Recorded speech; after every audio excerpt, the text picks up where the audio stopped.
Baiklah, di video saya kali ini saya akan membahas tentang sistem kemudi. Di sini, cara kerja di sistem kemudi ialah apabila roda diputar ke kiri atau ke kanan, maka putaran itu akan diteruskan oleh main shaft ke steering gearbox. Kemudian, dari gearbox diteruskan ke pitman arm, lalu ke roda depan dengan pertaraan link. Di sini, komponen-komponen dari sistem kemudi ialah yang pertama, roda kemudi. Pada roda kemudi ini, ada beberapa macam roda kemudi yang ditinjau dari konstruksinya, yaitu antara lain besar, kecil, dan elips. Keuntungan dan kerugian. Yang pertama, besar. Bentuk ini mempunyai keuntungan, yaitu mendapatkan momen yang besar sehingga pada waktu membelokkan kendaraan akan terasa ringan dan lebih stabil. Kerugiannya adalah memakai tempat. Yang kedua yaitu kecil. Bentuk ini mempunyai keuntungan tidak memakan tempat dan peka terhadap semua gerakan yang diberikan pada saat jalan lurus. Kerugiannya adalah momennya kecil, sehingga untuk membelokkan kendaraan dibutuhkan tenaga besar atau steering berat. Keuntungan dan kerugian. Yang pertama adalah besar. Bentuk ini mempunyai keuntungan yaitu mendapatkan momen yang besar, sehingga pada saat membelokkan kendaraan akan terasa ringan dan lebih stabil. Kerugiannya adalah memakan tempat yang banyak. Yang kedua adalah kecil. Bentuk ini mempunyai keuntungan tidak memakan tempat yang banyak dan peka terhadap setiap gerakan yang diberikan pada saat jalan lurus. Kerugiannya adalah momennya sangat kecil, sehingga untuk membelokkan kendaraan dibutuhkan tenaga yang besar atau steeringnya berat. Dan yang terakhir yang ketiga adalah elips. Kemudi bentuk elips ini adalah gabungan roda kemudi besar dan kecil. Oleh karena pada saat berjalan lurus diperlukan kemudi yang sensitif, dan pada saat jalan berbelok diperlukan momen yang besar, maka pada model ini dapat mengatasi kedua-duanya. Selanjutnya kita masuk pada steering main shaft dan kolom. Tipe yang pertama adalah mesh type. Pada tipe ini, kolomnya mempunyai struktur mata jaring dan main shaft-nya terdiri dari dua bagian atas dan bawah yang disambung dengan menggunakan plastik pin. Sedangkan pada kolom bracket dipasang kapsul. Apabila kendaraan mendapatkan benturan atau tabrakan dan steering gearbox-nya mendapatkan tekanan yang kuat, maka main shaft kolomnya akan runtuh sehingga pengemudi bisa terhindar dari benturan roda kemudi. Apabila balon pengemudi membentur roda kemudi, maka kapsul kolom bracket akan terlepas dan main shaft serta kolomnya tertekan ke bawah. Yang kedua adalah tipe ball atau ball tipe. Pada tipe ini, kolomnya terdiri dari dua bagian atas dan bawah yang disambung dengan perantara ball bearing. Sedangkan main shaft-nya terdiri dari dua bagian atas dan bawah yang disambung dengan plastik pin. Apabila kendaraan mendapat benturan yang keras dan steering gearbox mendapat tekanan yang kuat, maka kolom serta shaft-nya akan menyusut. Tenaga tekan ini akan diserap oleh ball bearing yang dipasangkan di antara lower tube dengan upper tube, sehingga pengemudi terhindar dari bahaya. 3. Solid silicone rubber sled type. Pada tipe main shaft-nya terdiri dari dua bagian atas dan bawah yang disambung dengan plastik pin.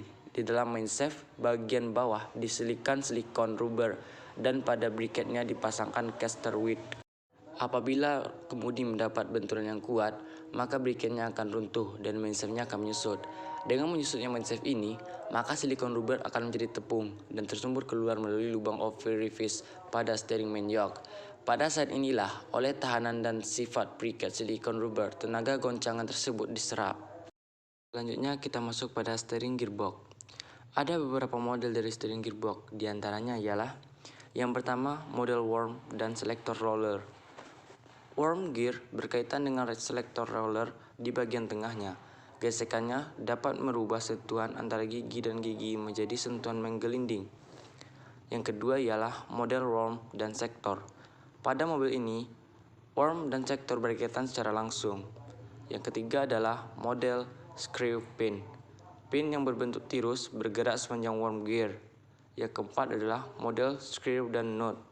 Di bagian bawah main shaft terdapat ulir dan sebuah mur atau nut terpasang padanya. Pada nutnya terdapat bagian yang menonjol dipasangkan tuas yang terpasang pada rumahnya. Yang kelima adalah model regulating ball. Pada model regulating ball, peluru-peluru disisihkan dalam lubang-lubang nut untuk membentuk hubungan yang menggelinding antara nut dan worm gear. mempunyai sifat tahan haus dan tahan goncangan baik sekali. Yang keenam adalah model rack and pinion. Gerakan putar pinion dirubah langsung oleh rack menjadi gerakan mendatar. Model rack and pinion mempunyai konstruksi sederhana, sudut balok yang tajam dan ringan, tetapi goncangan yang diterima dari permukaan jalan mudah diteruskan ke roda kemudi. Selanjutnya kita masuk pada power steering. Sebagian besar kendaraan membutuhkan tenaga yang lebih besar untuk mengemudikannya. Karena adanya beban yang lebih besar pada roda-roda depan, untuk itulah power steering dilengkapi pada kendaraan, yaitu untuk memperingan tenaga pengemudi dalam melayani kemudi. Seperti terlihat pada gambar 3-16, tekanan hidrolis bekerja pada piston yang terdapat pada silinder. Dengan menutup katup, fluida akan berusaha keluar dari saluran di bawah silinder, sehingga tekanan fluida bertambah dan mendorong piston ke atas. Apabila katup dibuka, tekanan fluida berkurang dan piston bergerak ke bawah. Jumlah fluida yang mengalir diatur oleh menutup dan membukanya katup-katup tersebut. Komponen-komponennya antara lain yaitu yang pertama fan pump. Fan pump adalah salah satu jenis pompa hidrolis yang menghasilkan tekanan yang menggunakan rotor dan slipper. Fan pump ini terdiri dari rotor eccentric, fixed ring dengan 6 buah slot, 6 buah slipper dengan pegas-pegas di dalamnya yang bersentuhan langsung dengan rotor, serta katup pengontrol yang mengatur tekanan minimum dan maksimum dari volume aliran. Cara kerjanya ialah ruangan yang dibentuk oleh fixed ring dan rotor terbagi dari 6 buah slipper. Ruangan tersebut akan membesar sehubungan dengan putaran rotor. Pada waktu kapasitas ruangan membesar, fluida mengalir masuk dari alur pemasukan yang terdapat pada bagian belakang pores rotor dan berkumpul di dalam ruang antara fixed ring dan rotor. Proses ini disebut dengan pemasukan atau succussion. Yang kedua adalah pengeluaran. Pada waktu rotor terus berputar, kapasitas ruangan antara fixed ring dan rotor mengecil. Fluida yang terdapat di dalamnya ditekan keluar menuju gearbox melalui alur pengeluaran daripada rotor shaft, sementara volumenya diatur oleh flow control valve. Proses ini disebut pengeluaran atau discharge. Slipper selalu berhubungan langsung dengan rotor shaft karena ditekan oleh tegangan pegas. Ini dimaksud untuk mencegah kebocoran fluida dari alur pengeluaran atau outlet port ke alur pemasukan atau inlet port. Bagian yang dipotong dari slipper disediakan untuk mengalirkan fluida ke dalam ruangan antara fixed ring dan slipper. Tekanan hidrolis yang bekerja pada punggung slipper akan menutup dengan rapat antara slipper dan fixed ring untuk mencegah kebocoran fluida ke ruangan di sebelahnya. Flow control valve. Volume fluida bertambah secara proporsional terhadap putaran pompa. Flow control valve mengalirkan fluida secara konstan ke gearbox tanpa ada hubungan dengan tekanan hidrolis. Fluida ditekan keluar dari pompa gearbox, akan tetapi apabila volume dialirkan melebihi dari 6 liter per menit, flow control valve bekerja dan saluran ke inlet port terbuka. Pada saat terbuka, fluida melewati bagian A dan mengalir kembali ke reservoir. Jadi dengan demikian, fluida akan dialirkan ke gearbox dan terkontrol. Selanjutnya yaitu relief valve. Relief valve terdapat di dalam flow control valve. Apabila roda kemudi diputar, katup flapper akan tertutup dan tekanan hidrolis di dalam saluran akan bertambah. Pada saat ini, relief valve membuka dan membentuk sirkuit seperti pada gambar 3-22.